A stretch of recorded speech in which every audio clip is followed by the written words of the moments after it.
Bienvenidos a todos a este segundo encuentro del ciclo de formación de presupuesto con perspectiva de género y diversidad en la provincia de Mendoza. Este encuentro que se titula Datos para identificar las desigualdades.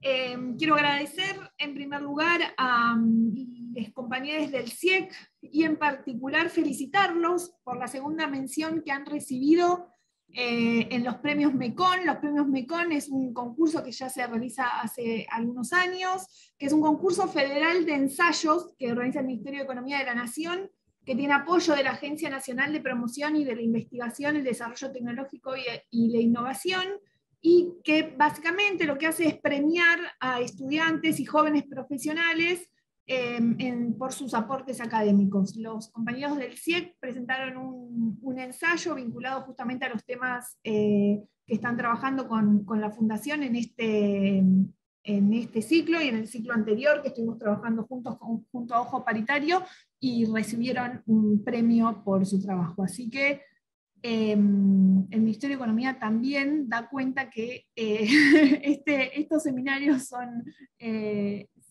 sólidos e interesantes.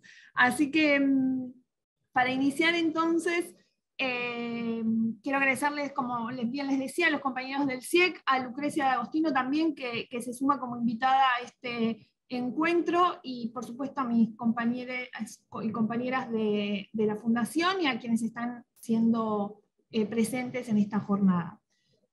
Como bien venimos repitiendo e insistiendo acá en cada uno de los encuentros, nos parece sumamente relevante poder estar trabajando en estos temas vinculados a los presupuestos, y específicamente a los presupuestos con perspectiva de género y diversidad, porque entendemos que si bien muchas veces las herramientas presupuestarias son vistas como una herramienta sumamente técnica y la que pueden trabajar solo algunos especialistas, nos interesa hacer foco en que estas herramientas son una gran herramienta política y de garantía de nuestros derechos. Por eso estos encuentros están especialmente pensados para personas que trabajen en el ámbito legislativo o que estén cercanas a la posibilidad de trabajar con los presupuestos en concreto, pero también nos interesa mucho que se acerquen a estos encuentros organizaciones sociales, organizaciones de la sociedad civil, porque los presupuestos son la herramienta más concreta que tenemos de hacer seguimiento, de entender cómo funcionan los presupuestos. Es una forma muy concreta que podemos tener para hacer seguimiento de si los estados realmente se comprometen con lo que dicen que se comprometen, es decir, si están poniendo plata allí. Así que acá de estos encuentros vamos a tener herramientas concretas para poder analizarlos, hacerle seguimiento y estudiarlos. En el primer encuentro entonces, que fue hace 2 semanas, y a partir de mañana ya lo pueden tener disponible en la página de la Fundación y también seguramente en la página del CIEC, que después vamos a ir acercando los links en el chat. Fue un primer encuentro donde se estuvieron trabajando temas más vinculados a la importancia de trabajar los presupuestos, la necesidad del trabajo a niveles subnacionales, y contamos con la participación también de la gente de ASIG, Julieta en particular. En este encuentro entonces vamos a trabajar más en concreto con algunos temas vinculados a la implementación de los presupuestos en los gobiernos subnacionales, a realizar un diagnóstico de las brechas de género en la provincia de Mendoza y qué estrategias se pueden pensar para reducirlos. Ahora los compañeros van a dar más detalles sobre esto.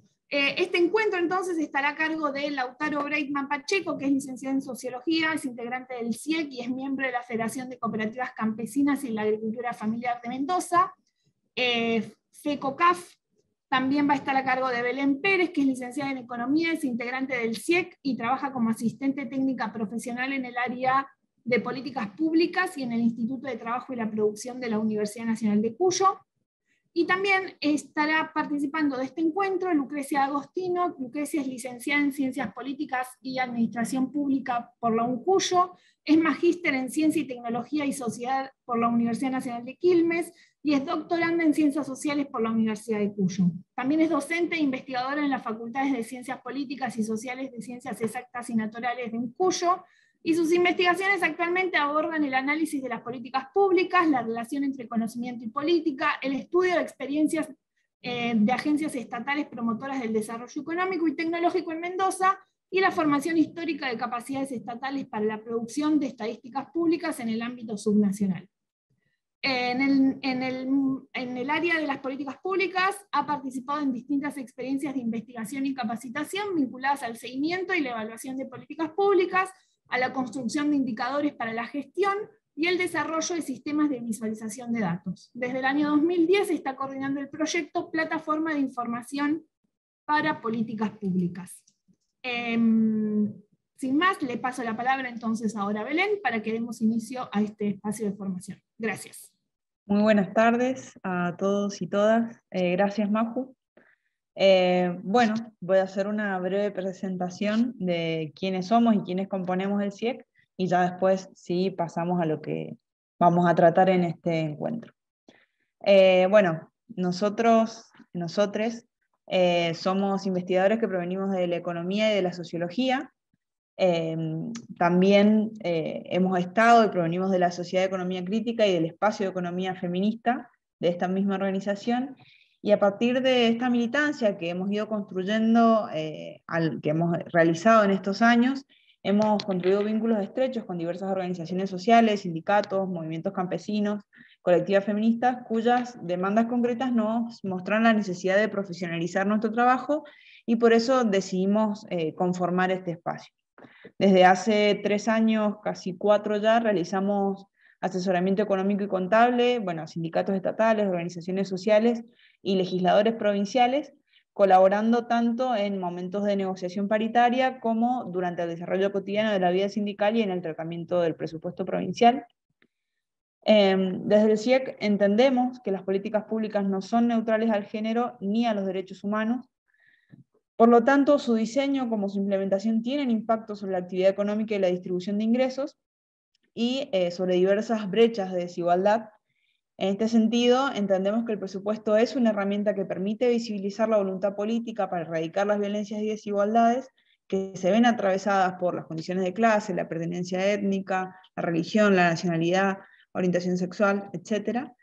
Y por esto mismo es que resulta fundamental conocer el origen de los recursos y el destino de las erogaciones que generan efectos concretos en la vida de las personas. En esta línea, a lo largo de esta primera parte del año, que algo ya mencionó Maju, estuvimos trabajando en conjunto con la FES y Ojo Paritario en una serie de encuentros y capacitaciones sobre presupuestos con perspectiva de género y diversidad, y la importancia de la implementación en los gobiernos subnacionales. Producto de este trabajo también elaboramos un material donde compilamos todos los temas y la información que abordamos en esos encuentros. Ahí ya seguramente les compartirá el link mi compañero Gabriel.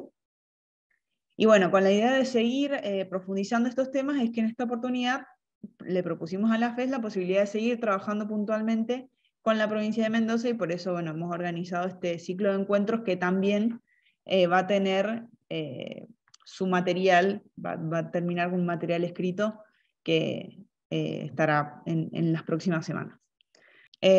Para continuar el camino en este sentido de la sensibilización respecto a las potencialidades que brindaría la aplicación del presupuesto en perspectiva de género en la provincia de Mendoza, y el rol que podrían tener las organizaciones sociales en el monitoreo presupuestario, en este encuentro vamos a abordar en un primer momento la importancia de la identificación de las brechas de desigualdad para el análisis presupuestario con perspectiva de género y para la implementación del presupuesto con perspectiva de género y diversidad. También voy a mostrar algunos ejemplos de indicadores que pueden utilizarse para analizar las desigualdades en nuestra provincia y cuál es la situación actual en cuanto a esos indicadores. Después, Lucrecia D'Agostino nos comentará cómo ha cambiado la percepción del género desde el retorno a la democracia hasta la actualidad, qué sucede a partir del 2010, algo sobre las encuestas de uso del tiempo y la incorporación de esta disociación entre sexo y género que permite dar cuenta de la diversidad sexual y algunas cuestiones vinculadas a los registros públicos y el uso de la información para políticas públicas.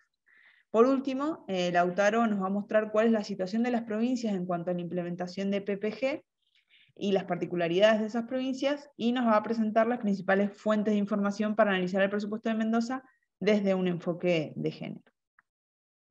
Bien, como hemos visto anteriormente, el presupuesto con perspectiva de género y diversidad es una herramienta muy importante para la reducción de las brechas de desigualdad de género, por medio de la identificación de aquellas partidas que tienen impacto en las brechas de género, se puede cuantificar lo que se destina a estas políticas, se puede hacer un monitoreo de la gestión presupuestaria de esos fondos y hacer los reclamos que sean necesarios. Tanto en el análisis presupuestario desde el enfoque de género como en la aplicación de un etiquetado, para poder identificar qué partidas presupuestarias tienen impacto en las brechas de desigualdad en un territorio determinado.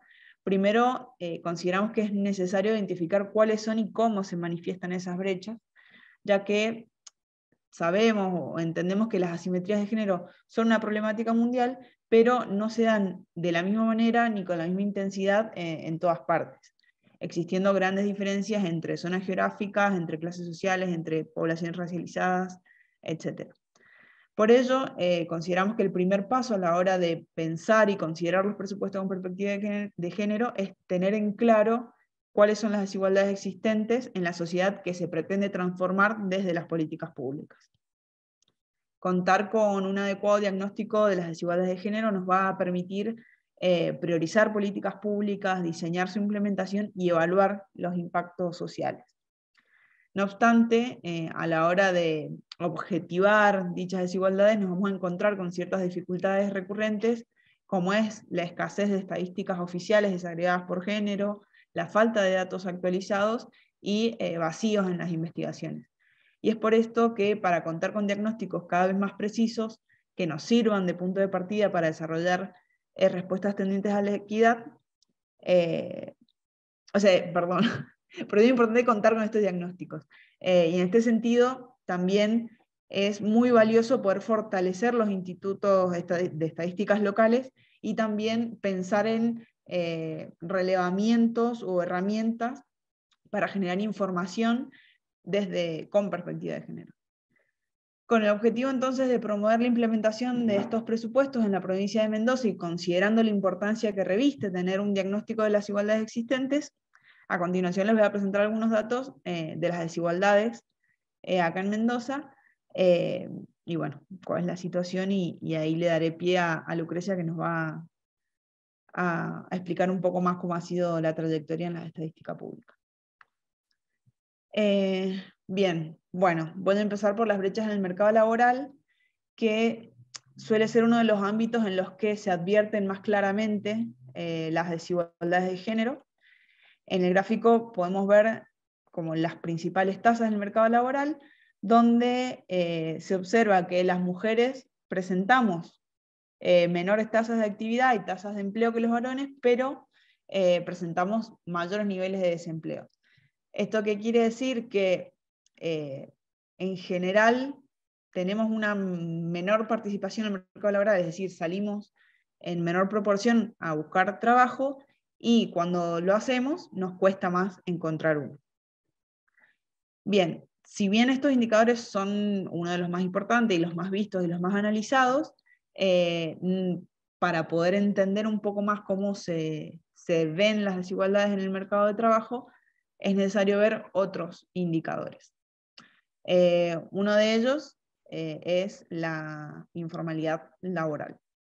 Desde hace varios años que las mujeres hemos ido ingresando cada vez más al mercado laboral, pero esa inserción en el ámbito de trabajo remunerado no ha sido en las mismas condiciones que nuestros pares varones, y esto se puede ver, por ejemplo, en la informalidad laboral.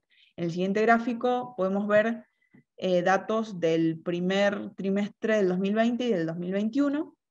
En el primer trimestre de 2021 vemos que, si bien vemos en realidad que la tasa de informalidad es mayor en los varones que en las mujeres. Pero ¿qué ha pasado?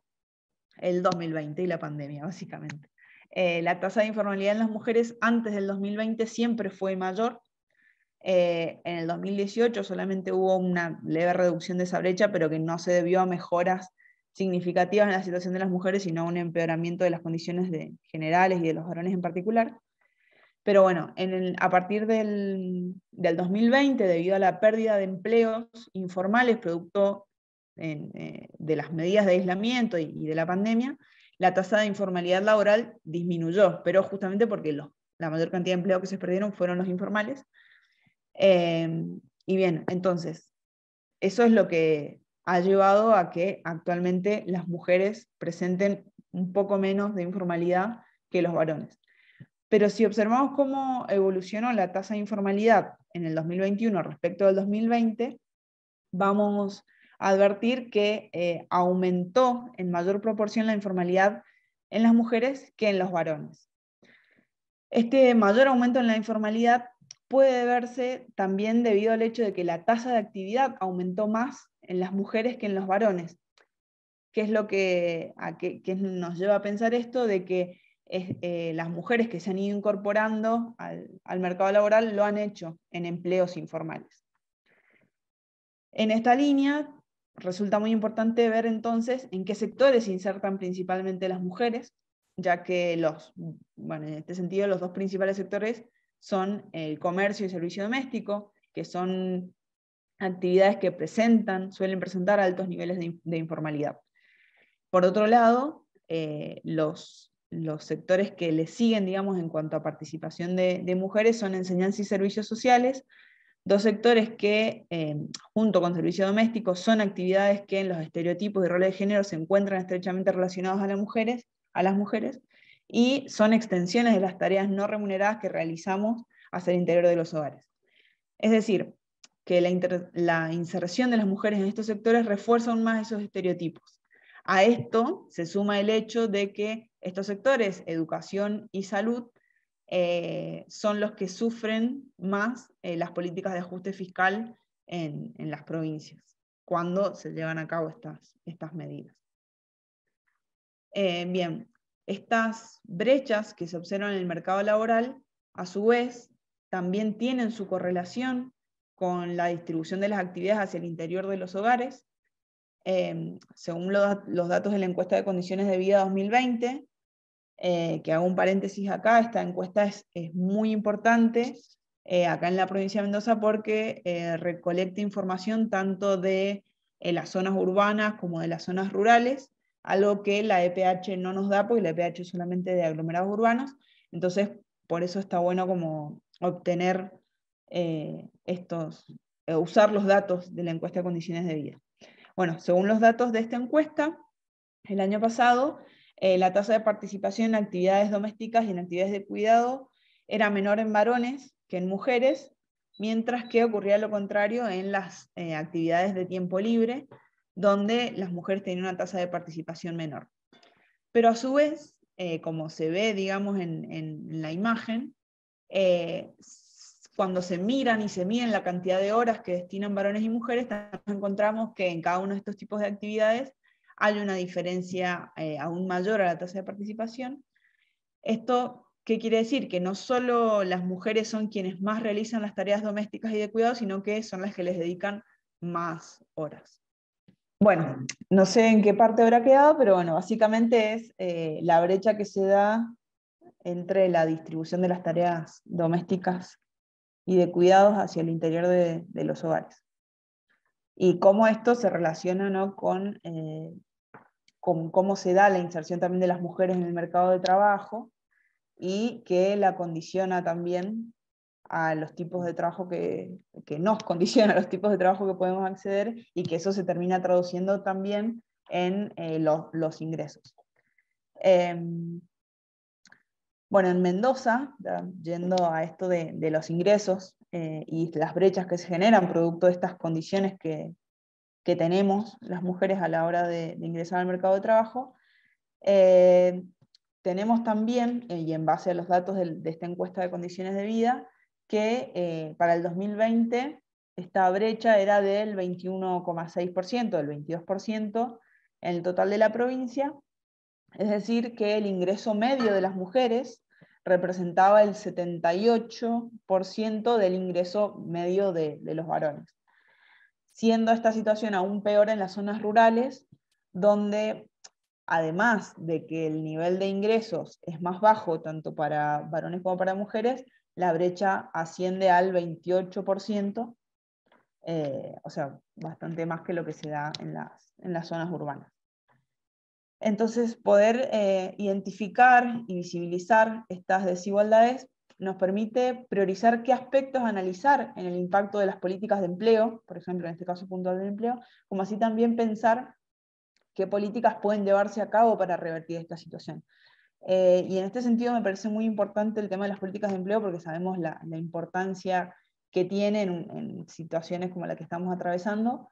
Entonces por ahí hay que tener la precaución o analizar, digamos, desde este lugar, para ver si determinadas políticas, que en líneas generales pueden ser beneficiosas en términos de empleo, puede ser que generen mayores brechas de género, justamente en estos ámbitos. Bien, a su vez, consideramos que es muy importante la relación que se da entre estas desigualdades, entre el trabajo remunerado o no remunerado, y las situaciones de violencia que también sufren las mujeres principalmente en sus hogares. Según el informe del Observatorio de la Dirección de Género y Diversidad de la provincia, que hace informes trimestrales, en el segundo trimestre del 2021 se registraron en el registro único de casos, el sistema RUC, 1.137 casos de mujeres que transitaron situaciones de violencia doméstica. Del total de esos casos registrados, cómo se distribuye, digamos, las edades de las mujeres víctimas de violencia, va en mayor medida para el rango de 25 a 35 años, le sigue el grupo que va de 36 a 46 años, y en tercer lugar, las mujeres que tienen entre 14 y 24 años.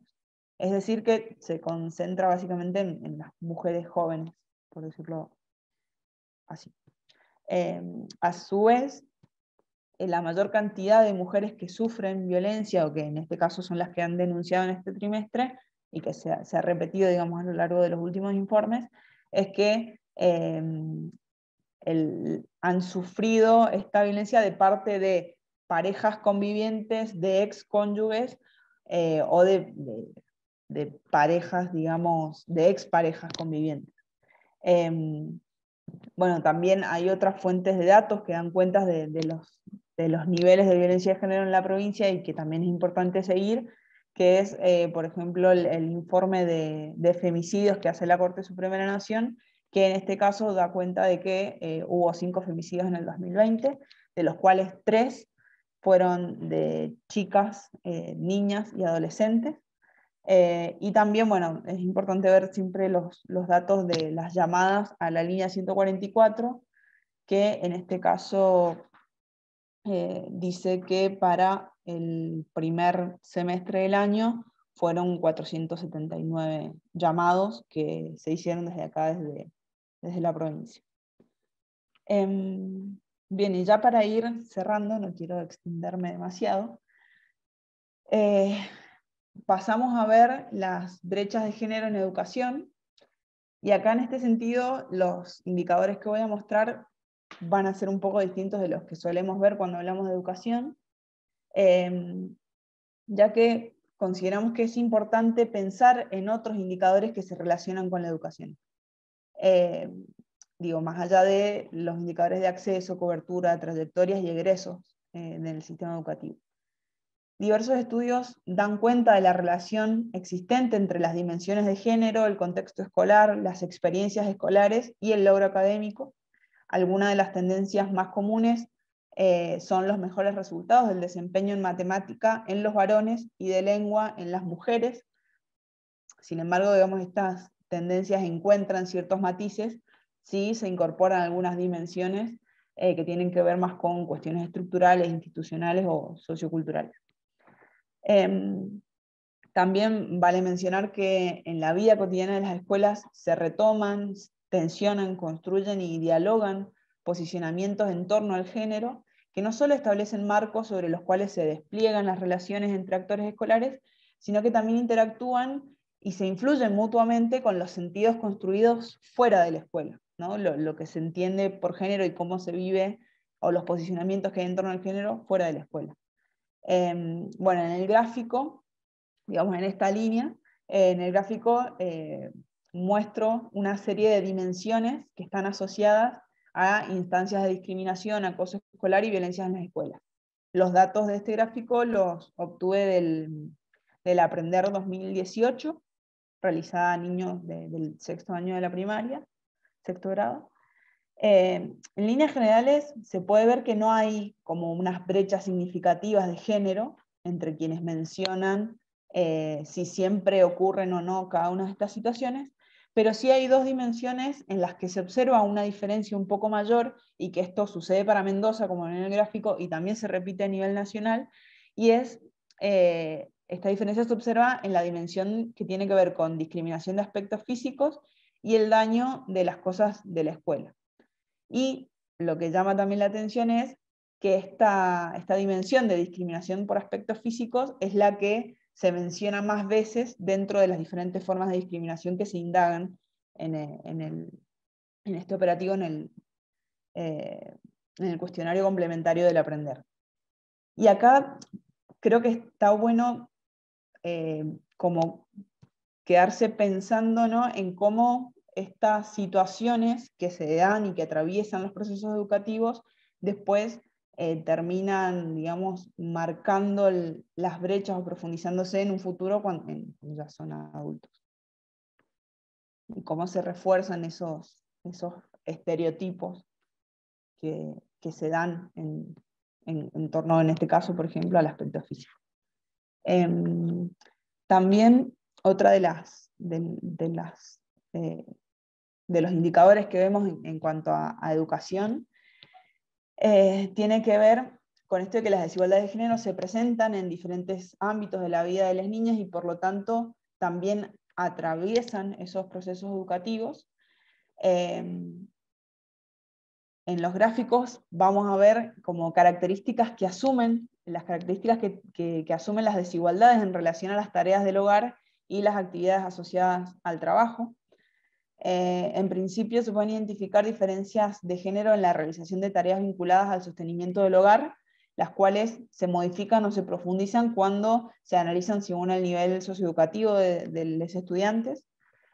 Ahí vemos que el cuidado de familiares y las actividades de trabajo familiar orientado a la autosubsistencia del hogar son más mencionadas en los varones, en cambio las mujeres expresan mayor frecuencia de realización de las tareas domésticas. Llama también la atención en el caso sobre todo del trabajo familiar orientado a la subsistencia, cómo se agranda la brecha para el nivel socioeconómico bajo. A su vez, digamos, otra de las preguntas, o otro de los indicadores que se ve, es que ante la pregunta de si las niñas ayudaban a sus padres o familiares en el trabajo, se puede observar que son más los varones los que responden que sí, al igual que ante la pregunta de si trabajan fuera de la casa, sin familiares, digamos, con personas que no son parte de la familia. Digo, estas brechas creo que me parece que dan cuenta o son disparadores para pensar cómo le llegan a las niñas, o sea, cómo viven esas desigualdades y eso cómo puede llegar a repercutir después, digamos, como cuando ya son adultos. Son indicadores que deben analizarse con mucha precaución, ¿no? Pero considero que pueden ser disparadores para pensar eso, cómo atraviesan las desigualdades de género a los procesos educativos y cómo se puede trabajar también desde la política educativa. Bueno, sin más, esto ha sido como un pantallazo general de algunos indicadores que dan cuenta por ahí de algunas brechas de desigualdad que podrían trabajarse por políticas públicas y también que a su vez podríamos hacer, digamos, pensar en la posibilidad de hacer un seguimiento en el presupuesto. Así que bueno, le paso la palabra a Lucre, que nos va a profundizar un poco más sobre esto de las estadísticas y el género. Bueno, gracias Belén. Muchas gracias a quienes integran el Centro de Investigaciones en Economía Crítica y también a la Fundación Friedrich Ebert por la invitación. La verdad que a mí estos temas me encantan, no es mi especialidad el presupuesto con perspectiva de género, pero sí, digamos, me gusta pensar y estudiar, digamos, cómo la estadística, digamos, se constituye como un campo de visibilidad de aquello que la sociedad considera importante.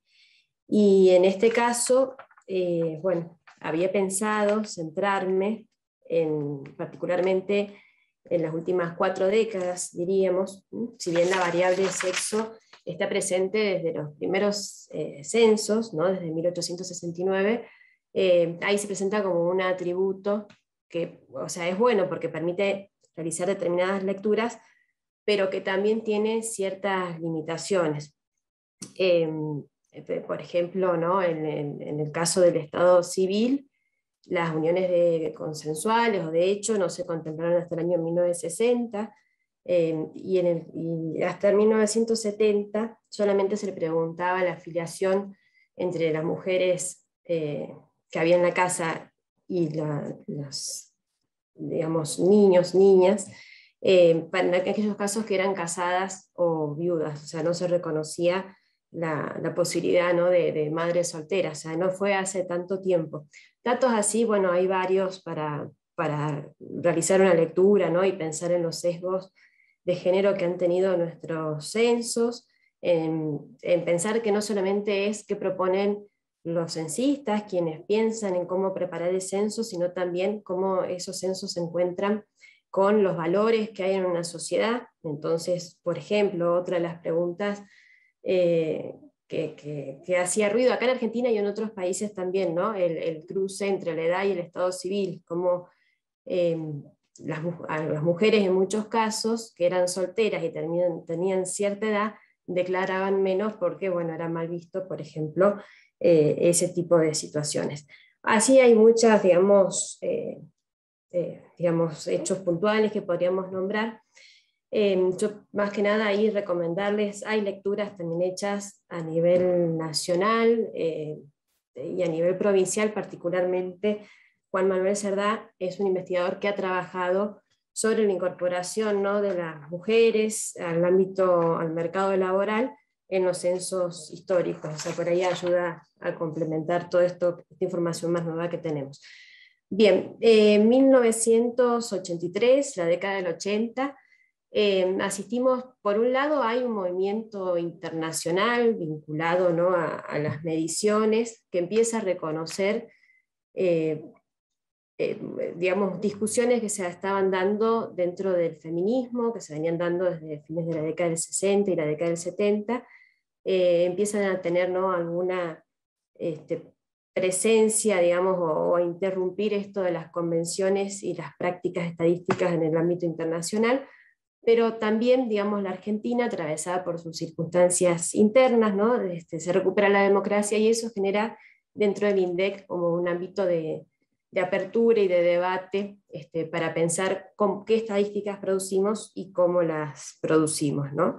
Además, digamos, dentro del clima democrático, la Argentina en la década del 80 adhiere a la Convención sobre la eliminación de todas las formas de discriminación contra la mujer, de la CEDAW, que es de 1979 la Convención. La Argentina adhiere en 1985 y se jerarquiza incluso este tratado con la Constitución de 1994. Algunos años, bueno, todavía dentro de la década del 80, en 1989, el comité de esta convención elabora una recomendación general para los estados, digamos, que adhirieron, vinculada a la producción de estadísticas relativas a la condición de la mujer, ¿no? La cual considera que la información estadística es absolutamente necesaria para comprender la situación real de la mujer en cada uno de los estados partes de la convención. Se recomienda a los estados partes hacer todo lo posible para asegurar que sus servicios estadísticos nacionales planifiquen los censos y otras encuestas sociales y económicas con formularios que puedan desglosarse por la variable sexo, ¿no? Y que esto sea también más visible. Luego también Argentina va a adherir en la década siguiente a la Convención Interamericana para prevenir, sancionar y erradicar la violencia contra la mujer. Esta es la Convención de Belén do Pará, que es de 1994, y que la Argentina adhiere en 1996. En el marco de esta convención, también en la misma convención se señala el lugar que tienen, ¿no?, los datos para la investigación y las estadísticas, digamos, para identificar las causas, digamos, y las situaciones de violencia contra la mujer. Y más adelante, ya en el año 2015, hay una suerte de manual o algo así, o de guía, sobre cómo medir, digamos, las acciones que los estados partes están haciendo para, digamos, cumplir con aquello que han convenido en Belén do Pará.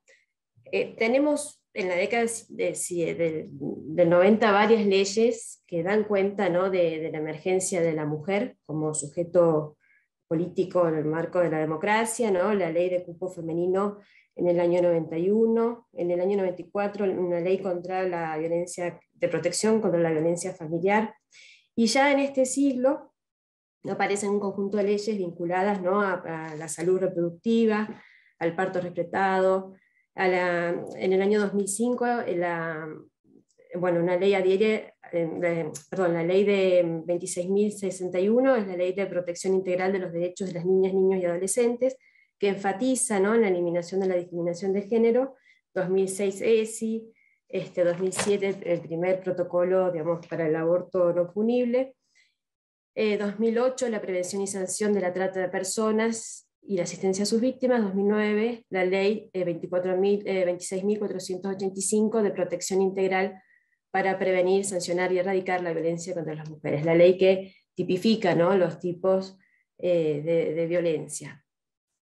Bien, todas estas normativas reflejan en algún punto que las situaciones que vivimos las mujeres están problematizadas en la sociedad, y esto se traduce en el ámbito estadístico, ¿no?, como la posibilidad de generar distintos informes que den cuenta, ¿no?, de brechas sociales, económicas y políticas entre varones y mujeres. O sea, la estructura del análisis visibiliza a la mujer, ¿no?, pero bueno, sigue basándose en la variable sexo. Acá, por ejemplo, hay uno que es de Mendoza, que se llama Situación Social de las Mujeres en Mendoza, del año 2004, un abordaje departamental. Esto también es interesante después del censo del 2001. El censo del 2001 permitió tener las bases usuarios, ¿no?, entonces, y tener un sistema que es el Redatam, que también permitió, digamos, ahí la tecnología no estar limitadas, digamos, a acceder a la información del censo que estaba publicada en un libro o en un PDF o en un Excel, como ocurrió con el censo del 91, o sea, venía un proceso de digitalización, pero ya en el 2001 permite, bueno, trabajar con las bases de datos, y eso también fue importante para abrir, ¿no?, los estudios de género. En general, bueno, se parece mucho a lo que presentó Belén recién, ¿no?, algunos datos vinculados a población, a la constitución de los hogares y familias, a la dimensión educativa, el trabajo remunerado, a la incorporación de la mujer en el mercado laboral, el impacto, ¿no?, de cómo impacta la pobreza de acuerdo al sexo, datos sobre salud, cobertura, bueno, el mismo dato de mortalidad materna, la fecundidad. La violencia de género adquiere mayor presencia y también la participación política. Además, hay como un correlato entre aquello que va siendo sancionado, ¿no?, y la estadística, como siguiendo estos temas que están problematizados. Bien, y aparecen también otras alternativas para organizar la información. Hay una que es bastante interesante, que la propone CEPAL, que es organizar, por ahí son los mismos indicadores, más algunos más, pero es como, bueno, cambiarle la mirada, ¿no? Entonces, desde este enfoque se habla de autonomías de género, y ahí se distinguen la autonomía económica, que ahí ingresan los indicadores laborales, los de ingreso, ¿no?, de las personas, y también, para mi gusto, una visión productivista de la educación, ¿no?, también se toma ahí la formación, digamos, formal como un capital para el mercado laboral. La segunda autonomía es la autonomía física, que tiene que ver, bueno, con todo esto, algunos indicadores de salud, en particular los vinculados a la salud reproductiva, y por supuesto también los indicadores sobre violencia de género. Y la tercera dimensión de la autonomía que considera CEPAL es la autonomía en la toma de decisiones. Acá entraría, ¿no?, la participación en ámbitos de representación política, sin dudas, pero también, digamos, en otros ámbitos, cargos jerárquicos en el Estado, presencia de las mujeres en la dirección de empresas, en el ámbito privado, etc. Bien, otra, digamos, novedad ya de este siglo también es pensar en sistemas de indicadores de género, cómo los vinculamos, todas estas dimensiones que por ahí aparecen como aisladas o que aparecían como capítulos de publicaciones, digamos, cómo transformarlas, acá de nuevo valiéndose en la tecnología, en sistemas, digamos, más bien de consultas más interactivos. Bien, y como dije, que mencioné recién, la guía esta de la Convención de Belén do Pará, también fueron apareciendo en el marco de algunos organismos internacionales y en algunos países también, alguna suerte de guías o de manuales para poder hacer seguimiento de indicadores de género. Bien, en el caso, bueno, y lo mismo digo, y una preocupación por pensar también qué es aquello que no está siendo visibilizado por la estadística, ¿no? Esto es más reciente, pero bueno, decir, bueno, el trabajo registrado, o sea, está bien mirarlo y analizarlo, pero bueno, ¿qué pasa con el trabajo, el no registrado, y además con el trabajo que se realiza en los hogares, ¿no? En la problematización del trabajo doméstico, por ejemplo? Entonces, bueno, ahí las encuestas de uso del tiempo o de la distribución de las tareas dentro del hogar, también fue, digamos, una novedad interesante.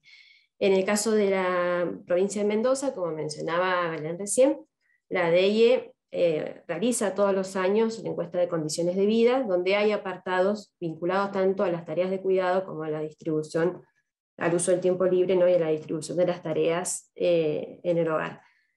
Algo que me pareció interesante, que justo hoy, ahora se está haciendo la segunda ronda de la encuesta de condiciones de vida, y hoy justo conversaba con una encuestadora, y me decía que, pues yo le preguntaba, bueno, ¿hay alguna solo sexo o incorporó identidad de género? Me contó que sí, que entiendo que es la primera vez que se incorpora la variable identidad de género diferenciada de sexo. Bueno, y bueno, entonces digo, hay este correlato, ¿no?, entre la legislación, lo que se problematiza, de algún modo la legislación es la respuesta a eso, y digamos, y su traducción en estadística. Yo le decía a Belén esta mañana, ¿no?, mirando con las transformaciones, digamos, yo creo que el año 2010 es una bisagra, si bien todavía el censo del 2010 habla solo de sexo, pero digamos, hasta ese censo, si aparecía en un hogar dos personas cónyuges del mismo sexo, se consideraba una inconsistencia estadística, digamos, algo que había sido mal relevado o mal cargado. Entonces, el censo del 2010 es el que dice, bueno, acá sí hay una unión consensual, digamos. Pensemos que acababa de salir en julio la ley de matrimonio igualitario, ¿no? Entonces no estaba todavía, no había muchos casos de parejas del mismo sexo formalizadas en matrimonio, pero este es el primer censo que reconoce en un informe del 2012, ¿no?, a estas parejas, ¿no?, parejas formadas de una manera no heteronormada. Y aparece nuevamente otra tanda de leyes que tienen que ver con el reconocimiento de la diversidad. Ya mencioné, ¿no?, la ley de matrimonio igualitario en el 2010, la ley de identidad de género en el año 2012, la ley de fertilización asistida, ¿no?, que esto habilitaba también a que, por ejemplo, una pareja formada por dos mujeres lesbianas puedan tener hijas. Y más recientemente, también el año pasado, ¿no?, el decreto que reconoce el cupo trans en el Estado, en el sector público nacional, y este año, en julio, si no me equivoco, ¿no?, la ley que adapta, es un decreto que adapta la ley del Registro Nacional de las Personas, la posibilidad de colocar la X. Bien, en este marco, la apertura a la diversidad, particularmente la diferenciación o disociación de la variable sexo, considerada, ¿no?, una condición biológica o anatómica que se determina al momento del nacimiento, no lo determinaba la propia persona, lo determinan otros, con incidencia de los médicos, ¿no? Entonces también ahí hay una discusión sobre qué pasa con esas situaciones ambiguas, ¿no? Es decir, varón-mujer, pero también está la intersexualidad. Está esa discusión, y también otra discusión es la diferenciación de la identidad de género, entendida como una vivencia personal, digamos, que puede corresponder o no con el sexo asignado al nacer. Entonces, bueno, estos son temas que se están instalando en el debate estadístico en Argentina y también, bueno, en otros países, lo cual es bueno porque muchas veces los cambios en los relevamientos están condicionados por esto de que, bueno, no podemos cambiarlo porque nos alejamos de los estándares internacionales o perdemos comparabilidad con otros países, ¿no? Si bien es reciente, pero sí empieza como a moverse varios sistemas estadísticos del mundo. Particularmente la bibliografía suele distinguir casos como Canadá, Australia, Nueva Zelanda, el Reino Unido. Bueno, también digo, no hay un consenso absoluto dentro del colectivo LGBTIQ+, respecto a si quieren ser contados o no, digamos, ¿no? Porque también la visibilidad estadística también implica quedar de algún modo encasillados en algunas de estas categorías, cuando por otro lado se sostiene, ¿no?, que todos estos procesos de reconocimiento de identidad de género son dinámicos también, incluso la propia identidad puede cambiar en el tiempo. Entonces, ¿cómo se conjugan esos procesos con prácticas estadísticas que tienden a encasillar, si se quiere, en clasificaciones predeterminadas? Y por otro lado también hay visiones que sostienen que, bueno, es como no estar visibilizados es como una forma de resistencia a las formas de control estatal, digamos, ¿no? Esto es una mirada más, si se quiere, Foucaultiana o desde la biopolítica. Por otro lado, también, y que digamos, hay mucha movilización en este sentido, ¿no?, están quienes consideran que los datos tienen un valor especial para el diseño y la implementación de políticas públicas que permitan justamente tratar situaciones de discriminación, de violencia y de vulnerabilidad de estos sectores. Entonces, en el caso argentino particularmente, en el año 2019, y respondiendo a un reclamo de muchas organizaciones LGBTIQ+, el Estado argentino, el INDEC, decide incorporar la variable identidad de género en el censo, que se iba a hacer este año, se iba a hacer hoy, 28 era el día del censo, se va a hacer el año que viene, pero sí acá ya tenemos, por lo menos está sugerido, ¿no?, anunciado en los medios, que va a diferenciar sexo e identidad de género, y en el caso de identidad de género se va a considerar mujer, varón, mujer trans, varón trans, otro o ignorado. Esto hay un documento que está en internet que explica todo esto que estoy diciendo, que se llama Nuevas realidades, nuevas demandas, desafíos para la medición de la identidad de género en el censo de población.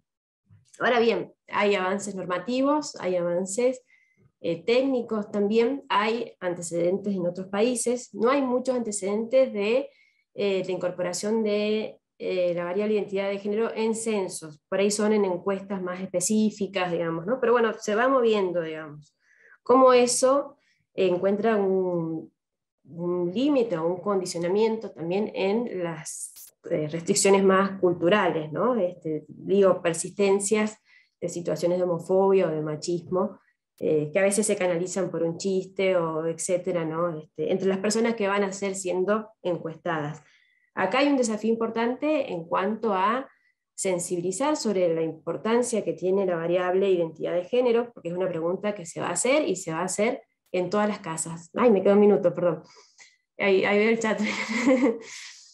Bueno, entonces, eso va a ocurrir y es importante la sensibilización social, la capacitación de las personas que van a mediar los formularios del censo, y también tener en cuenta que normalmente una persona adulta de la familia es la que contesta la encuesta del censo, entonces cómo eso puede también sesgar. Pero bueno, más allá de estos límites, el censo es el corazón del sistema estadístico, digamos, el relevamiento estrella, entonces es importante que que eso se incluya, y también tener en cuenta el carácter performativo. El hecho de que se vaya a preguntar a cada casa sobre sexo y sobre identidad de género de manera diferenciada, también es un modo de ir instalando, difundiendo el tema en cada mesa, digamos, en cada familia. Bueno, y a ver, para terminar, dos cosas. Hubo el año pasado un convenio entre el Ministerio de Mujeres, de Género y Diversidad y el INDEC, donde se propuso, digamos, se acordó incorporar la perspectiva de género en los relevamientos, no solamente en el censo, sino en otros relevamientos también, en encuestas. Y también repetir, porque se había hecho en el 2013 y el INDEC no lo había vuelto a hacer, una encuesta de uso del tiempo, ¿no? Como tal, no como quizás un apartado de la EPH o de algún otro de los relevamientos que ya se realizan, sino darle la entidad que merece. Esa la encuesta se está haciendo en este momento, ese relevamiento entre octubre y diciembre. Y por último, me parece importante señalar, creo que el censo va a movilizar mucho, y sobre todo son importantes los registros estadísticos, los registros que en cada repartición pública existen, cómo procesan o cómo tramitan, cómo incorporan la perspectiva de género. Creo que el INDEC, me parece, pero no solamente el INDEC, otros organismos del gobierno nacional particularmente, tendrían que tener la tarea, ¿no?, de generar algunos estándares o algunos, digamos, también capacitaciones y todo, porque particularmente me da la sensación de que, bueno, cada institución, aquellas que son receptivas, están haciendo lo que pueden, ¿no?, y adecuándose como pueden. Y en realidad, bueno, siendo que hay tanto por hacer, y que tendría que, para permitir, ¿no?, la comunicabilidad entre las distintas reparticiones, tendría que estar eso como quizás un poquito más coordinado. Bueno, preguntas que les dejo nomás para vincular con la exposición que sigue. ¿Qué hacemos con los datos? ¿Cómo los utilizamos? ¿No? ¿Qué hacemos cómo comunicamos las estadísticas con perspectiva de género? ¿Cómo los transformamos en un insumo para las políticas públicas, ¿no?, para aportar diagnósticos que sustenten la formulación de políticas, pero no solamente la formulación, sino también el seguimiento y la evaluación? La visibilidad estadística permite argumentar y discutir temas centrales, ¿no?, como la economía del cuidado, como el aporte que tiene todo este trabajo al PBI, y también sirven los datos para discutir las partidas presupuestarias que van a permitir hacer frente a situaciones específicas, en lugar de un presupuesto que al invisibilizar las diferencias de género termine reproduciendo los rasgos del patriarcado. Bueno, muchas gracias y perdón si me excedí unos minutos. Muchas gracias, Lucrecia, por la exposición. Y bueno, compartís, por favor. Ahí vamos a volver al PowerPoint. Y en esta tercera y última parte de la exposición vamos a introducirnos un poco más en el presupuesto de Mendoza. Básicamente la idea es problematizar qué nos dice y qué no el presupuesto sobre las políticas públicas orientadas a cerrar brechas. Belén nos comentaba un poco cuál es la situación en Mendoza con los datos existentes, qué se puede decir sobre estas brechas. También ya nos vamos en la cabeza con algunas de estas discusiones que planteaba Lucrecia sobre cómo se producen esos datos, qué hacer y qué no. Y la idea ahora, entonces, es por un lado, en el marco de este ciclo de 4 encuentros, para aquellas personas que tal vez no están tan familiarizadas con el presupuesto de Mendoza, hacer un primer acercamiento, pensando sobre todo en las fuentes de información que nos da el presupuesto, de cómo los fondos públicos están pensados para reducir brechas. Lo primero que queremos mostrar en este sentido es la situación de las provincias en general. En el mapa podemos ver un relevamiento que hicimos durante este año con aquellas provincias, cada jurisdicciones, que han avanzado en la implementación de presupuestos con perspectiva de género. Las que están marcadas en rojo son las 5 que consideramos que implementan perspectiva de género, porque tienen una normativa y porque tienen las herramientas necesarias como para que eso sea efectivo realmente. Hay otras provincias que tal vez tienen algo de normativa al respecto, pero por cómo están elaborados y sobre todo publicados los datos de su presupuesto, es muy difícil hacer una evaluación real de cómo están afectando estos fondos públicos a esas brechas. Hay otras provincias, como la nuestra, que tienen algunas iniciativas parlamentarias para implementar estos presupuestos, y otras en las que ni siquiera se está dando la discusión, al menos en términos institucionales. Con lo cual podemos ver que hay disímiles avances en estas implementaciones. Asimismo, entre las provincias que han implementado presupuestos con perspectiva de género, vemos que hay diferentes modos de entenderlos. ¿A qué nos referimos con esto? En otros encuentros por ahí hemos hablado un poco de las metodologías en general, cosa que vamos a seguir haciendo en los 2 encuentros por venir, pero básicamente hay algunas provincias que lo que hacen es etiquetar, marcar en el presupuesto, identificar rápidamente aquellas partidas que están orientadas a reducir brechas, o sobre todo, aquellas partidas que están dirigidas a combatir la violencia de género, o la de las jurisdicciones, áreas, reparticiones estatales que trabajan específicamente temas de mujeres, por ejemplo, las direcciones de género. Y en cambio hay otras provincias, por ejemplo Córdoba o Santa Fe, que posibilitan hacer un análisis transversal de todos los fondos públicos, no solamente identificar esas partidas puntuales, sino hacer un análisis transversal del total de los recursos públicos, cómo afectan de manera disímil, que Belén lo decía al principio del encuentro, las políticas públicas en general no son neutras a las poblaciones, entonces cómo afectan en términos de género estos presupuestos. Con esto queremos marcar que hay muchas formas de entender lo que es un presupuesto con perspectiva de género. Y es un poco una pregunta que ha quedado dando vueltas de algunos encuentros anteriores de cómo hacemos para saber si nuestra provincia, más allá de que no lo tenga en una ley, lo implementa o no, cómo podemos hacer para catalogar un presupuesto con perspectiva de género. Y también lo traemos a colación porque vemos que hay algunas dificultades comunes. Una de las que queremos destacar es esto de la información necesaria para saber qué brechas queremos reducir. ¿Cómo se están dando estas brechas en esta área geográfica, en esta provincia? Y hay un documento de la Mesa Federal de Políticas Económicas con perspectiva de género que cuenta un poco el proceso de algunas de estas provincias, y en concreto en Catamarca estaban en el proceso de implementación, querían hacer este diagnóstico más acabado de cuáles son las brechas y se encontraban con que no tenían los datos suficientes. Entonces decidieron avanzar con las 3 problemáticas que ya tenían identificadas previamente.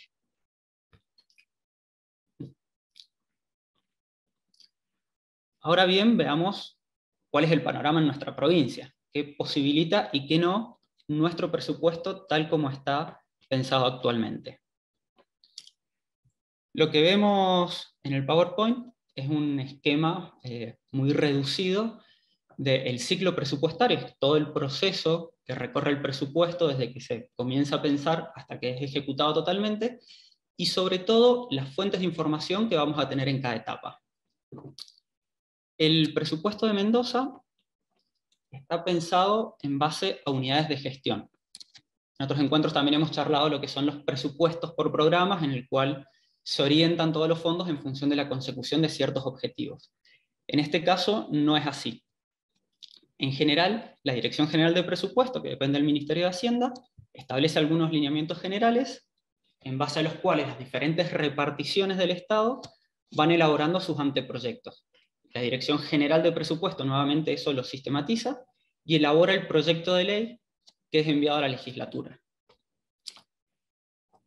En la legislatura, a su vez, antes tiene sus comisiones específicas y se discute en el Pleno de la Cámara, pero también concurren ministros y funcionarios del gobierno que muchas veces dan información más detallada de la que figura en las planillas presupuestarias sobre cómo, de dónde obtener los recursos, o cómo piensan ejecutarlos, o para qué.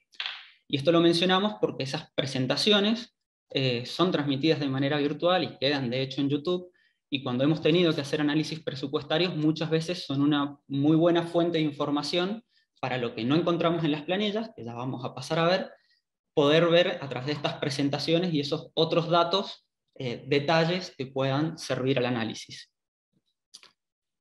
Luego de que la legislatura sanciona un presupuesto, queda el votado, se comienza a ejecutar.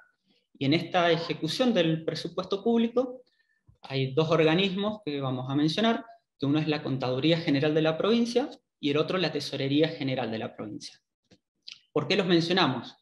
Porque la Contaduría General cuenta con un sistema unificado que se llama SIDICO, Sistema de Información Consolidado, en el cual se va cargando diariamente todos los movimientos que hay en el presupuesto en las diferentes reparticiones. O sea que eso centraliza toda la información presupuestaria, y no solo de lo que se ha acordado ejecutar en algún momento, sino también de las transformaciones que se van haciendo. Hemos visto que durante el año, o sea, el presupuesto es una planificación que luego durante el año sufre modificaciones, entonces se reasignan partidas y demás. A través de este sistema consolidado, que además la contaduría publica mensualmente archivos de Excel, lo cual facilita muchísimo el análisis también, digamos que sea en tablas dinámicas como publica esta información, entonces podemos ir haciendo un seguimiento bastante adecuado de cómo está el presupuesto actualmente, cuál es el crédito con el que cuenta una repartición en especial o no, qué porcentaje de la partida se ha ejecutado, se ha utilizado y demás. Y además la Tesorería General de la provincia también mensualmente publica cuáles han sido los movimientos o cuál es la situación de caja del Estado provincial. Estos documentos ya son PDF, con lo cual se limita bastante el análisis y ya lo presentan con ciertas categorías que uno no puede transformar por el formato de presentación del documento. Y finalmente, cuando termina el ejercicio fiscal, el Tribunal de Cuentas, en realidad durante la ejecución, hace algunas auditorías por muestreo mensuales, y también al final del ejercicio realiza una memoria anual de las cuentas que también pueden ser insumos, hay algunas cuestiones publicadas y otras no. A todo esto también queríamos contarles que estamos elaborando un material con toda esta información, o sea, este es un primer acercamiento, pero luego va a quedar todo plasmado en un manual similar al que les compartimos más temprano, que ese es en general, el que estamos armando ahora es para analizar el presupuesto de Mendoza en particular. O sea que todo esto va a estar con los links también sobre dónde ir a buscar esta información y algunos elementos sobre cómo analizarla.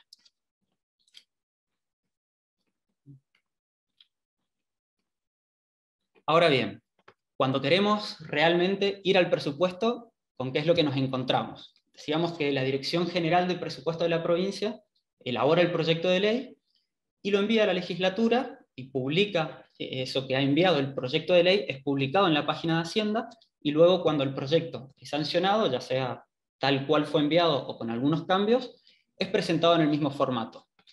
¿Qué quiere decir esto? Que cuando querramos conocer algo del presupuesto, al menos como ciudadanos, vamos a acceder a esto. En la página de Hacienda se pueden ver todos los documentos presupuestarios organizados en 10 secciones que tienen uno o más documentos. En la primera de estas secciones encontramos el mensaje de elevación y el articulado. Y a todo esto ya nos empezamos a introducir en el análisis del presupuesto de Mendoza con perspectiva de género. ¿Qué puede decirnos y qué no de la orientación de los fondos públicos provinciales? O sea, si se orientan o no y cómo a reducir brechas. Decía entonces, en el mensaje de elevación se establecen, además de las proyecciones macroeconómicas generales para el año siguiente, generalmente se hace un balance de cuáles son las principales políticas aplicadas por el gobierno, cómo se han desarrollado hasta el momento, y cuáles son las principales que se piensan implementar. Eso significa que también se presenta un diagnóstico de la situación, en el cual se van identificando las prioridades de una gestión. Cuando analizamos, por ejemplo, el proyecto de presupuesto 2022, o sea, para el año que viene, e igual lo venimos notando en años anteriores, vemos que la problemática de género no es puesta en cuestión. O sea, no hay una problematización de esta temática. Sí hay una problematización, por ejemplo, de pobreza, de desempleo. De hecho, se dan muchos datos sobre beneficiarias, personas beneficiarias de políticas públicas, como programas de empleo grandes que tiene la provincia, como el Enlace o el Enlazados, pero a pesar de que se da la cantidad de personas beneficiarias, no se identifica, por ejemplo, por sexo, por género y demás. Entonces ya es una primera pauta de qué se puede ver y qué no luego a lo largo del presupuesto. Otra de las cuestiones que quisimos analizar también, o de las que por ahí intuitivamente uno primero tiende a ver, es que en el grupo 8, la planta de personal, se detalla la cantidad de cargos del Estado, la cantidad de horas cátedras, cargos permanentes, cargos temporarios, montos de dinero que están dirigidos a solventar esas partidas, pero tampoco hay en ningún momento una diferenciación por sexo o por género de las personas que ocupan esos lugares, ni podemos analizar cómo están insertas de manera disímil en diferentes lugares del Estado las personas que trabajan en la provincia. Esto es otra segunda pauta, que a su vez esta Contaduría General de la provincia también trimestralmente va haciendo informes sobre la planta de personal, sobre los cargos máximos disponibles, y bueno, esta diferenciación tampoco se ve. Estas son algunas limitaciones que vamos encontrando en el presupuesto. Decíamos además que esta primera dificultad quizás para analizar el presupuesto de Mendoza con perspectiva de género es que no está pensado con esta problemática como eje. Pero asimismo, tampoco está pensado como un presupuesto por programas orientado a resultados. ¿Qué significa esto? Que es difícil reconstruir qué recursos se están destinando para el logro de determinado fin y con qué medios se piensa lograrlos. Como así tampoco un diagnóstico de estos problemas que se están atacando, sino que más bien son estas reparticiones o estas unidades de gestión que van manteniendo su funcionamiento y van calculando cuántos recursos necesitan para sostener su funcionamiento. Cabe hacer algunas menciones particulares. En el grupo 10 se ve que dice presupuesto por programas. A todo esto cabe aclarar que toda esta información es presentada también en documentos PDF. A mí me llamaba la atención que Lucrecia recién comentaba que los censos en el 2001 ya se había desarrollado este sistema de Redatam para poder hacer interactivo el análisis, o mencionábamos la Contaduría de la provincia que publica en Excel, entonces quien quiera analizarlo puede hacer los cruces que quiera. Esto es mucho más limitado porque son imágenes que cuesta muchísimo más trabajar y no se puede reorganizar los datos en función del interés. Pero decíamos entonces que está la planilla presentada del presupuesto por programas, pero solamente se enuncia el objetivo del programa, el nombre y el monto de dinero destinado a este fin, pero no se va desagregando, por ejemplo, en qué rubro se piensa destinar ese dinero, es decir, si va a personal, si va a obra pública, si va a bienes, servicios, etc. Y tampoco se encuentra directamente vinculado a metafísicas, con lo cual es muy difícil realizarle un seguimiento después. Hay otra planilla en el grupo 9 que se llama Metafísicas, y en realidad estuvimos haciendo el cruce entre las dos, y nos encontramos, en primer lugar, que no todas las unidades organizativas, todas las reparticiones del Estado, presentan estas metas, y además que los programas no se condicen en todos los casos entre las dos planillas, lo cual es un avance que estas planillas existan, que estén, que algunas reparticiones piensen sus políticas en base a metas y objetivos, pero es una línea para seguir trabajando. Y la última cuestión que queríamos comentar es que también sirve a veces, para hacer análisis con perspectiva de género u otros, el apartado de plan de obras públicas, porque cuando a través de anuncios que pueden salir en los medios, se encuentran obras que hacen al sostenimiento de la vida, a la sostenibilidad de la vida, perdón, o que hacen a combatir las violencias contra las mujeres y demás, por ahí se anuncian partidas, pero a veces estos anuncios no siempre se ven representados en que se hagan o no. Entonces a través de estas planillas uno puede más o menos se presenta qué obras están en ejecución, qué porcentaje de ejecución ha habido en el año en cuestión y cuál se prevé para el año siguiente, monto total de la inversión, etc.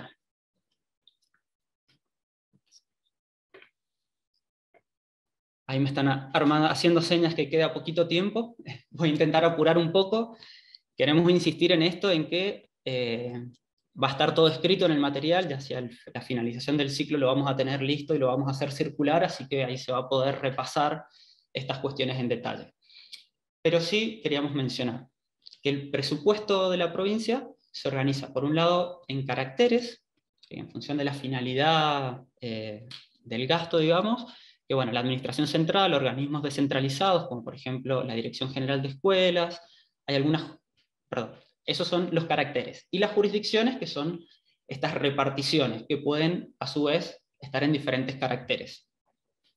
Eso no nos importa tanto ahora, pero sí que una jurisdicción está compuesta por diferentes unidades organizativas, que son la organización más pequeña y que va ejecutando ese gasto. ¿Por qué es que nos interesa hacer esta diferenciación? Porque a pesar de que el presupuesto de la provincia no haya implementado perspectiva de género o no tenga, no sea un presupuesto por programas, sí podemos decir mucho sobre la perspectiva de género o no, o las inversiones que realiza en este sentido. ¿Por qué podemos decir mucho? Una de las cuestiones que comentábamos en encuentros anteriores es que las provincias son las garantes de muchos derechos o de áreas que hacen a la sostenibilidad de la vida, como educación, como salud, como justicia o los tribunales de familia, como seguridad. Con lo cual, nuestros análisis pueden, a través de un conocimiento de cómo es la estructura del Estado, ir identificando las unidades organizativas que cumplan esas funciones. Por ejemplo, el caso de educación es relativamente sencillo de hacer porque la Dirección General de Escuelas es una jurisdicción y todos los fondos de los que dispone son orientados a educación. Entonces, cuando queremos analizar cuánto invierte el Estado en educación, es relativamente sencillo reconstruirlo. En la siguiente diapositiva mostramos, a modo de ejemplo, cómo es el análisis de educación a través de este SIDICO, que es el Sistema de Información Consolidada. Lo dejamos en este formato porque es tal cual aparece, o cuando nos metemos a la página de internet, así es como lo vamos a encontrar. Acá hemos usado algunos filtros de esa tabla dinámica para organizar lo que es educación, los gastos del año pasado, pero ahí podemos identificar que todo lo que es de la Dirección General de Escuelas, que son las filas que dice organismos descentralizados, Dirección General de Escuelas, y la de abajo de cuentas especiales, podemos identificar todas las partidas dirigidas a ellos, y a su vez podemos identificar a otra unidad organizativa, que es la Subsecretaría de Infraestructura Escolar, que concentra todos los recursos que orienta la provincia a obras públicas que van destinadas a educación. Entonces, al momento de analizar cuánto se invierte en educación, a través de este análisis podemos identificar todas las partidas y a partir de allí hacer los análisis que nos interesen, por ejemplo, analizar a través del tiempo cómo aumenta o disminuye la inversión educativa. Podríamos utilizar algunos otros clasificadores para ver cuánto se destina a salarios, cuánto se destina a bienes o servicios, etc.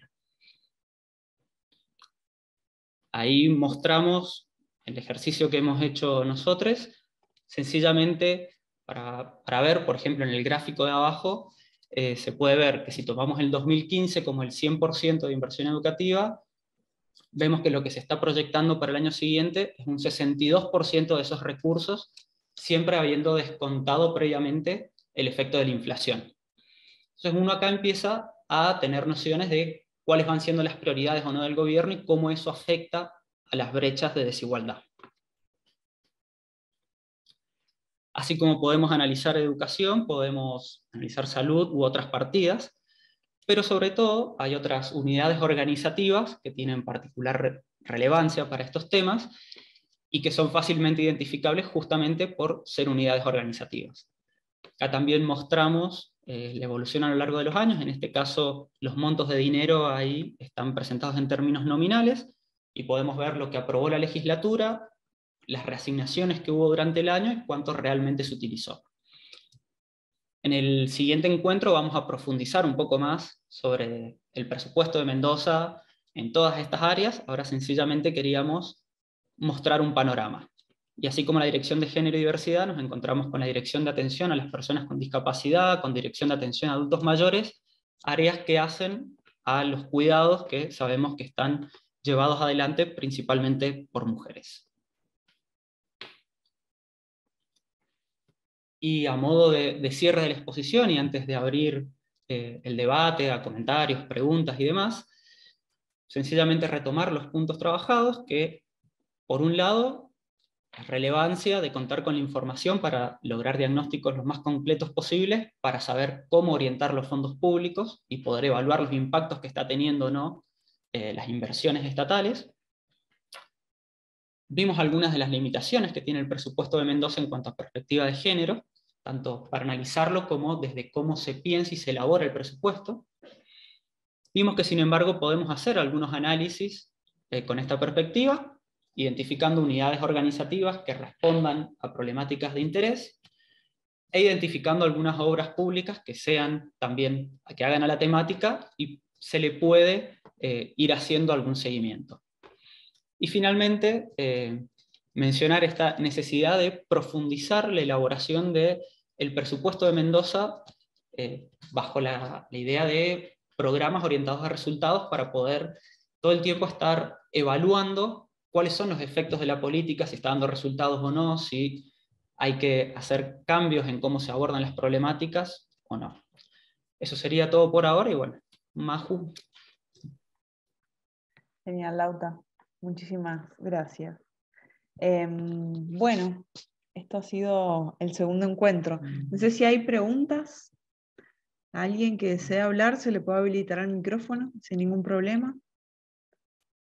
Yo un comentario brevísimo Sí, relacionado a la exposición de Lautaro. Me parece que también es significativo, ¿no?, todas estas políticas que hay de iniciativas de portales de datos abiertos, digamos, y en general la ley de acceso a la información pública y cómo se empieza a instalar, es muy de a poco, pero va avanzando también, ¿no? Esto de la apertura de los datos, que bueno, está... también hay, digamos, está la Alianza para el Gobierno Abierto, hay distintas, digamos, iniciativas que de algún modo me parece que también pueden llegar a impactar favorablemente en casos como este, ¿no? Y hay incluso una escala, la de Tim Berners-Lee, que ahí habla, ¿no?, de, bueno, que el PDF es algo, después, si es un Excel mejor, y si está en la base completa mejor todavía, ¿no? Y si se puede reutilizar, bueno, todo eso es como, me parece que hay que verlo como un proceso que no solamente tecnológico, sino también cultural, ¿no? Porque por ahí pensamos en que mostrar datos y datos de gestión particularmente, de algún ministerio, de alguna repartición, se ve como una exposición, entonces algo que por ahí sería bueno, a ver qué está haciendo el Estado en esta materia, quizás para quienes están adentro del Estado lo vivencien como, bueno, voy a exponer, ellos y ellas saben muchas veces qué es lo que falta, entonces como un riesgo de eso, ¿no? Eso es como algo que hay que cambiar, que es más cultural que tecnológico, pero me parece que hay un proceso iniciado en ese sentido y aunque vaya lento, está bueno. Y va a fortalecer iniciativas como estas, así que eso me pareció auspicioso. sí, Gracias. gracias, Lucre. Perdón, no sé qué iba a decir. No, que nos diste el pie justo para comentar que el cuarto encuentro justamente va a ser sobre transparencia presupuestaria en los manejos gubernamentales de la provincia de Mendoza. Entonces, está bueno el comentario. Sí, de hecho en Perdón, encuentros anteriores también hemos hecho referencia a la importancia de la transparencia de datos, la transparencia presupuestaria puntualmente, y hemos mostrado estos avances que se han ido dando y cómo Mendoza en realidad, si bien uno siempre quiere más, está mucho mejor que otras provincias, digamos, en cuanto al acceso a información presupuestaria y la posibilidad de analizar cómo es la administración de esos fondos, de los fondos públicos. Así que sí, estamos bien encaminados. Lo ideal sería, bueno, que sigamos. Así. Bueno. Y también, en el mismo sentido de lo que decía Lucrecia, el cambio cultural no solo hacia adentro del Estado, sino también me parece que este tipo de encuentros donde se sensibilice y se busca generar un sentido común de por qué es importante hacer un seguimiento, también contribuye a que más organizaciones se involucren en exigir al Estado eso. Me parece que es como de los dos lados que tiene que existir ese cambio. Mientras no haya organizaciones que le estén exigiendo al Estado por la transparencia o la sociedad civil no se comprometa con exigirle al Estado la transparencia de los datos, tampoco del otro lado va a haber, o por lo menos se puede acelerar ese proceso. Bueno, no sé si alguien quiere hacer alguna pregunta, algún aporte. Ir cerrando, ¿querés invitar para el tercer encuentro, Belén? Sí. Y vamos cerrando. Bueno, el tercer encuentro, digamos, de este ciclo de seminarios va a ser el 24 de noviembre, también a la misma hora, a las 4 de la tarde, y básicamente lo que vamos a tratar, lo que vamos a estar charlando es del análisis del presupuesto provincial desde un enfoque de género, o sea, ya viendo como partidas puntuales y ver un poco qué está pasando, Y nada, eso. Así que vamos a tener de invitada a Laura Chazarreta, que es diputada provincial. Así que, bueno, les esperamos. Bien, y Jesús preguntaba por el Power. Sí, lo podemos compartir sin ningún problema. Lo compartimos. Y bueno, recordamos también que va a estar el material, pero bueno, más adelante. Bien profundizado. No sé si queda algo más. Perfecto. Bueno, muchas gracias entonces a todos y pronto van a tener el encuentro, a partir de mañana va a estar el primer encuentro colgado en la página de la Fundación y con los links disponibles en redes sociales y en unos días el encuentro de hoy para que puedan revisarlo o hacerlo circular. Genial. Gracias. Muchísimas gracias, Lucre. Gracias, Marco. Bueno, muchas Gracias. gracias. Gracias a ustedes.